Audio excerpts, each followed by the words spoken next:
ગીરના જંગલમાં જબરચંદ મેઘાણી, દુલા ભાયા કાક અને 15-20 માણસોનો ડાયરો આવજના દર્શન કરવા માટે થઈ જાય છે. સિંહના દર્શન કરવા, ઈકેહરીના દર્શન કરવા ગીરના જંગલમાં ગયા છે અને ચારણોના નેહડામાં બેઠા છે. વાતું હાલે છે, દુહા છંદની એક પછી એક રજૂઆત થઈ રહી છે.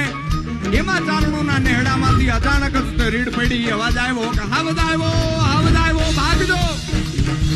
પણ આ અવાજ આવતાની સાથે આ હાથ સંભળાતાની હારે ઝવેરચંદ મેઘાણી, દુલા ભાયા કાગ અને 15-20 માણસો જે બેઠા હતા એ ઉભા થયા જોવા કે હાવજ આવ્યો છે, હાલો જાય. ચારણો નેહડામાં જાય છે. ડાલા મથો હાવજ તો છે, ઈકેહરી સિંહ તો છે, પણ દ્રશ્ય કાંઈક અલગ છે. ડાલા મથા હાવજની સામે ચારણની 14 વર્ષની નાની એવી દીકરી, હાથમાં કોઈ શસ્ત્ર નથી, કોઈ હથિયાર નથી, ખાલી એક ડાંગ લઈને ઊભી છે અને કહે છે કે ગીરના કુત્તા ઉભો રહેજે.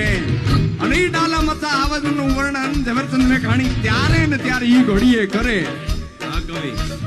હાવજ ગરજે, મન રાવણ નો રાજા ગરજે, ગીર કાંઠાનો કહેરી ગરજે, રાવત કુળનો હરી ગરજે, કડ પાતળિયો જોધો ગરજે, મોફાડી માતે લો ગરજે.